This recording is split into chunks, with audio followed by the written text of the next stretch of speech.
Hello student, welcome to আড্ডা 24/7 Bangla official YouTube চ্যানেলে প্রত্যেককে স্বাগত। আমি সুমিত স্যার। আজকে তোমাদের গতকাল যে এসএলএসটি হিস্ট্রির পরীক্ষাটি হয়েছে 9-10-এর, সেই এসএলএসটি হিস্ট্রি পরীক্ষার কোশ্চেনগুলো সঠিক অ্যান্সার কি হবে সেটা একটু বলে রাখছি বা বলে দেওয়ার চেষ্টা করছি। কারণ কমিশনের তরফ থেকে এটা তো জানাই গিয়েছিল আগে যে কমিশন এর একটা অ্যান্সার শিট তোমাদের কাছে পেশ করবে। তার আগেও যারা যারা কোশ্চেনটা দেখছো তারা কোশ্চেনটা মিলিয়ে নিতে পারো তোমার কতটা রাইট অ্যান্সার হয়েছে, তাহলে তোমার সুবিধা হবে। তো চলো লেটস স্টার্ট, শুরু করা যাক। এবং এর কাট অফ কত আসবে আমি তোমাদের কিছুক্ষণের মধ্যেই বলে দিচ্ছি। এটা হচ্ছে হিস্ট্রির সি নম্বর সেট, ঠিক আছে। গতকালের এসএলএসটি হিস্ট্রি 2025 9-10, যেটা 7ই নভেম্বর পরীক্ষাটি হয়েছিল। তো দেখো, প্রথমটা মোহাম্মদ বিন তুগলক দিল্লি থেকে কোথায় রাজধানী স্থানান্তরিত করেছিলেন? অ্যান্সার দৌলতাবাদ হবে। প্রথম বিশ্বযুদ্ধের তাৎক্ষণিক কারণ কি ছিল? ফার্দিনান্দের হত্যাকাণ্ড। কবে রুশ ফরাসি দ্বৈত চুক্তি স্বাক্ষরিত হয়েছিল? 1894 সালে, ঠিক আছে। নেক্সট 4 নম্বর, ফরাসি বিপ্লবের সময় ফ্রান্সের রাজা ষোড়শ লুই ছিলেন। আচ্ছা, সুরাট 5 নম্বর হচ্ছে সুরাট অধিবেশনে ভারতের জাতীয় কংগ্রেসের সভাপতি কে ছিলেন? রাসবিহারী ঘোষ। 6 নম্বর, হিন্দু মেট্রোপলিটন কলেজ কত সালে স্থাপিত হয়েছিল? এই কোশ্চেনটা সত্যি খুব কনফিউশনের কোশ্চেন, অনেক জায়গায় 1817 দেওয়া হচ্ছে। তো এই কোশ্চেনটা একটু আমরা স্টার মার্কস দিয়ে রাখছি, যখন কমিশনের অ্যান্সার পাওয়া যাবে সেই অ্যান্সারের উপর ডিপেন্ড করে অ্যান্সার দেওয়া যাবে, ঠিক আছে। 7 নম্বরের কোশ্চেন কি রয়েছে? কোন কোন বছরে পানিপথের যুদ্ধ সংগঠিত হয়েছিল? 1526, 1556, 1751। 10 নম্বর কোশ্চেন, কার রাজত্বকালে স্যার টমাস শো ভারতে আসেন? জাহাঙ্গীর হবে। 8 নম্বর প্রশ্ন, ভারত ছাড়ো আন্দোলনের খসড়া বিবরণীকারী কে ছিলেন? জওহরলাল নেহেরু। 11 নম্বর, ভারতের জাতীয় কংগ্রেসের প্রথম মহিলা সভাপতি কে ছিলেন? Annie Besant. 9 নম্বর, কোন বেদে গায়ত্রী মন্ত্রের প্রথম উল্লেখ পাওয়া যায়? গায়ত্রী মন্ত্র ঋগ্বেদে উল্লেখ পাওয়া যায়। 12 নম্বর, দিল্লির কোন সুলতান প্রথম দাক্ষিণাত্য আক্রমণ করেছিলেন? আলাউদ্দিন খলজি। 13 নম্বর প্রশ্ন, উডের ডেসপ্যাচ প্রকাশিত হয় 1854 সালে।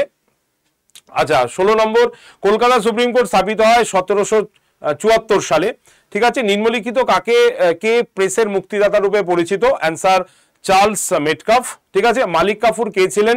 আলাউদ্দিন খলজির সময় সমর অধিকারিক ছিলেন। 15 নম্বর, কোন সুলতান দাসদের রক্ষণাবেক্ষণের জন্য আলাদা বিভাগ তৈরি করেছিলেন? ফিরোজ শাহ তুগলক। 18 নম্বর প্রশ্ন, নিম্নলিখিত সংবাদপত্রগুলির মধ্যে কোনটি বিপিন চন্দ্রের সম্পাদিত? নিউ ইন্ডিয়া, ঠিক আছে। নেক্সট 19 নম্বর, নিম্নলিখিত নেতার মধ্যে হোমরুল লীগে যোগদান করেছিলেন এরকম একজন মুসলিম নেতা কে ছিলেন? মোহাম্মদ আলী জিন্নাহ হবে। 22 নম্বর হচ্ছে, মুক্তিদাতা জার কাকে বলে? দ্বিতীয় আলেকজান্ডারকে বলে মুক্তিদাতা জার। গাথা সপ্তশতী গ্রন্থের লেখক ছিলেন হাল। থিওসফিক্যাল সোসাইটি প্রতিষ্ঠা করেছিলেন অ্যানি বেসান্ত, ঠিক আছে। হরপ্পা সভ্যতায় কোন ধাতু অজানা ছিল? লোহা। বিম্বিসার কোন রাজবংশের শাসক ছিলেন? হরজাঙ্ক বংশের শাসক ছিলেন। 25 নম্বর, নিম্নলিখিত কে ক্যাবিনেট মিশনের সদস্য ছিলেন না? অ্যান্সার হবে র্যাডক্লিফ। আচ্ছা, 28 নম্বর, বাংলার কোন নবাব তার রাজধানী মুর্শিদাবাদ থেকে মুঙ্গেরে স্থানান্তরিত করেছিলেন? আমাদের অ্যান্সার হবে মীর কাসিম। 26 নম্বর প্রশ্ন, সন্ত্রাসের রাজত্বকালে জ্যাকোবিন ক্লাবের নেতা কে ছিলেন? রোবসপিয়ার। 29 নম্বর প্রশ্ন, বিক্রমশিলা বিহারের প্রতিষ্ঠাতা কে ছিলেন? ধর্মপাল। 27 নম্বর প্রশ্ন, জাতক সাহিত্যে কতগুলি গিল্টের কথা বলা হয়েছে? অ্যান্সার হবে 18টা গিল্টের কথা। কালীবঙ্গান কোন নদীর তীরে অবস্থিত? ঘরঘরা নদীর তীরে হবে। 30 নম্বর প্রশ্ন। 31 নম্বর প্রশ্ন, দিল্লির সুলতানিদের মধ্যে প্রথম সার্বভৌম শাসক কে ছিলেন? ইলতুৎমিশ হবে। 34 নম্বর প্রশ্ন, তানসেনের প্রকৃত নাম কি ছিল? রামতনু পান্ডে। 32 নম্বর কোশ্চেন, আগ্রা নগরীর প্রতিষ্ঠাতা কে ছিলেন? সিকান্দার লোদি। 35 নম্বর প্রশ্ন, সেডানের যুদ্ধে কোন দেশ পরাজিত হয়েছিল? ফ্রান্স, ঠিক আছে। 33 নম্বর প্রশ্ন, স্পেনীয় ক্ষত কোন যুদ্ধকে বলা হয়? পেনিনসুলার যুদ্ধকে। 36 নম্বর প্রশ্ন, জাতীয় কংগ্রেসের প্রতিষ্ঠার সময় ভারতের ভাইসরয় কে ছিলেন? অ্যান্সার হবে লর্ড ডাফরিন, ঠিক আছে। জিন্দাপির 37 নম্বর প্রশ্ন, কাকে বলা হয়? ঔরঙ্গজেব। 40 নম্বর প্রশ্ন, হর্ষবর্ধন 5 বছর অন্তর কোথায় সম্মেলন আয়োজন করেছিলেন? অ্যান্সার হবে প্রয়াগ, ঠিক আছে। 38 নম্বর প্রশ্ন হচ্ছে, পাট্টা ও কাবুলিয়ত কে প্রবর্তন করেছিলেন? শেরশাহ। 41 নম্বর প্রশ্ন, হরপ্পা সভ্যতায় একটি পোড়ামাটি লাঙল পাওয়া গেছিল কোথায়? অ্যান্সার হবে বানোয়ালি। 39, কে মহামল্ল উপাধি নিয়েছিলেন? অ্যান্সার হবে প্রথম নরসিংহ বর্মন। 42 নম্বর প্রশ্ন, নিম্নলিখিত কোন দেশ মধ্যে দেশগুলির মধ্যে কোনটি ত্রিশক্তি চুক্তিতে অন্তর্ভুক্ত ছিলেন না? রাশিয়া। 43 নম্বর প্রশ্ন, কোন জ্ঞানদীপ্ত চিন্তাবিদ এনসাইক্লোপিডিয়া বা বিশ্বকোষ সংকলন করেন? না, অ্যান্সার হবে দিদেরো।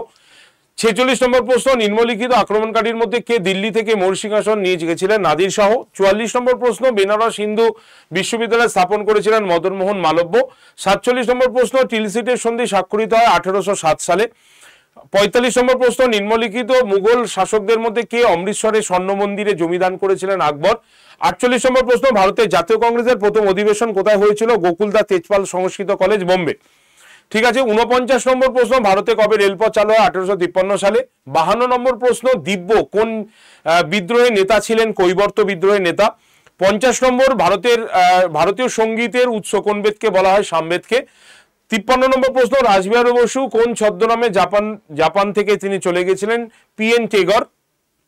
51 প্রশ্ন নাম্বার, কোন সুলতান অশোক স্তম্ভকে দিল্লিতে নিয়েছিলেন? ফিরোজ শাহ তুগলক। ঠিক আছে। নেক্সট তোমার পরেরটা হচ্ছে 54 নম্বর প্রশ্ন, গৌতম বুদ্ধ কোথায় বোধি লাভ করেছিলেন? গয়াতে। নেক্সট 55 নম্বর প্রশ্ন, কোন আন্দোলনে মহাত্মা গান্ধী প্রথমবার অনশনকে হাতিয়ার হিসাবে ব্যবহার করেছিলেন? আহমেদাবাদ সুতি ধর্মঘটে, সুতি মিল ধর্মঘট।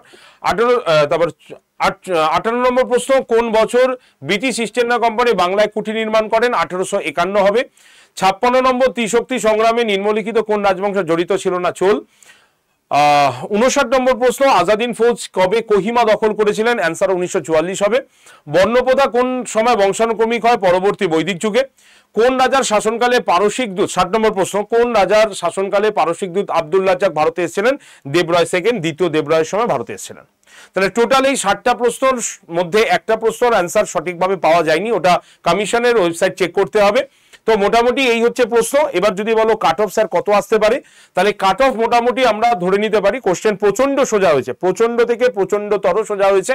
যারা মোটামুটি নর্মাল পড়াশোনা করেছে তারাও কিন্তু মানে পড়াশোনা না করে গেছে তারাও 40 নম্বর পেয়ে যাবে, 40-45 পেয়ে যাবে। তো আমার মনে হয় সঠিক কাট অফ আমি বলতে পারছি না, তবে আমার যেটা মনে হয় মোটামুটি 57-58 তো মিনিমাম এখানে অনেকেই পেয়ে যাবে। তো মোটামুটি 55 আপ থাকাটাই আমার মনে হয় বাঞ্ছনীয় থাকবে। তাই 55 আপ হলে আমাদের ইন্টারভিউ যাওয়ার একটা সম্ভাবনা আছে বলে আমার ব্যক্তিগতভাবে মনে হয়। ঠিক আছে, তো চলো আজকে এইটুক পর্যন্তই রাখছি। তো কোশ্চেন নর্মালি এরকমই এসছিল। আবার আগামী রবিবার অর্থাৎ 14 তারিখে আবার আমাদের SLST হিস্ট্রি 11-12 এর পরীক্ষা রয়েছে। তো আবার আমি পরে কোশ্চেন পরীক্ষার পরে আবার এরকম কোশ্চেন ডিসকাস করে দেবো। বেস্ট অফ লাক, প্রত্যেককে ভালো করে পড়াশোনা করো।